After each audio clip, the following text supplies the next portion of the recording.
چند دعائیں بہت ضروری ہیں جو ان لیلۃ القدر میں آپ نے کثرت سے مانگنی ہے۔ ایک دعا سب سے پہلے میں نے بتایا کیا مانگنی ہے؟ ہدایت، بلکہ اس سے بھی پہلے اپنے گناہوں کی مغفرت، کیونکہ گناہ دعا کی قبولیت میں آڑ بنتے ہیں۔ اللہ کہتے ہیں تو میری تو کچھ بھی نہیں مانتا اور اپنی مجھ سے منوا رہا ہے، میں جب تجھے آزمائش میں ڈالتا ہوں تو کچھ بھی نہیں کرتا۔ تو پہلے اللہ سے معذرت کر رہے ہیں، معافی مانگے، جو میرے گناہ ہو چکے معافی چاہتا ہوں، میں اقرار کرتا ہوں میں غلط ہوں، تو میرے گناہوں کو کیا کر دے؟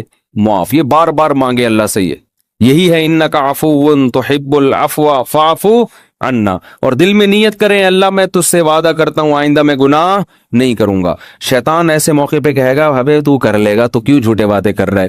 تو شیطان کو بولیں تو اور میں جانوں اللہ جانے تجھے کباب میں ہڈی بن کے تجھے کیا تکلیف ہو رہی ہے۔ یہ شیطان نے ایسے موقع پہ یہ کرواتا ہے تاکہ منہ سے بات بھی اچھی نہ نکالو آپ۔ شیطان آئے گا اور کہے گا کہ بھائی تو دعائیں مانگ رہا ہے کہ تو میں دوبارہ نہیں کروں گا، تو نے کرنا تو ہے یہ کام دوبارہ، کیوں اپنے آپ کو دھوکہ دے رہا ہے؟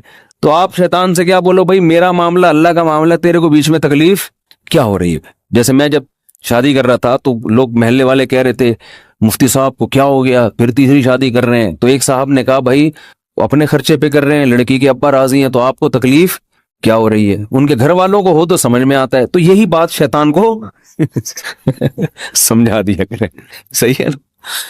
یہ وسوسے ڈالتا ہے شیطان عمل سے روکنے کے لیے۔ تو بھائی جب بعد میں خدا نخواستہ ہو گیا تو دوبارہ توبہ کر لیں گے۔ اب یہ تھوڑی کہ اگر ہونے کا خطرہ ہے تو ہم کوئی اچھا کام ہی نہ کریں، باقی اچھے عمل بھی چھوڑ دیں اس چکر میں کہ ہم سے تو گناہ ہو جاتا ہے تو ہم کیا، ہمیں کیا بھائی، ہو جاتا ہے تو جب ہوگا تو دیکھا جائے گا، ابھی تو نہیں ہو رہا نا، ابھی تو جذبہ ہے نہیں کریں گے بس۔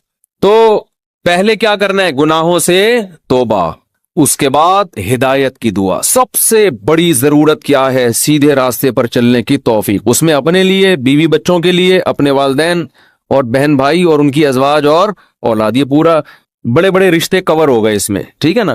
پھر تیسرے نمبر پر دین کی خدمت کی دعا کہ اللہ ہم سے دین کا بہت کام لے لے، کیونکہ علماء کے لیے تو سب سے بڑا کی فضیلت ہی یہی ہے کہ اللہ ان سے دین کی خدمت لے لے۔ وہ دنیا میں کاروبار کے لیے نہیں ہے، شادیوں کے تو ایک ضمنی چیز ہے، اس کے لیے شادیوں کو پروموٹ کرنے کے لیے ضرور ہے کیونکہ وہ بھی دین کا ایک حصہ ہے۔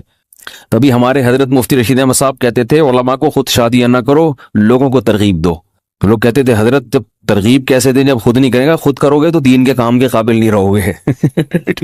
اتنے جھگڑے ہوں گے نا کہ بس اسی کام کے رہ جاؤ گے اور کسی کام کے نہیں رہو گے۔ تو البتہ یہ سنت ہے ضروری، تو لوگوں کو ترغیب دو، لیکن وہی بات ہے کہ ایسے ترغیب دیں لوگ کہیں گے خود کر نہیں رہا۔ تو اس لیے ہم نے کہا کہ آدھی بات آپ کی لیں گے، آدھی ہم اپنی لیں گے۔ ہم نے حضرت کی آدھی بات لی کہ لوگوں کو ترغیب دو، دوسری جو تھی نا خود نہیں کرو، یہ والی نہیں لی ہم نے، ٹھیک ہے نا؟ خود بھی کریں گے، ٹھیک ہے نا؟ تو دوسری دعا کیا کرنی ہے؟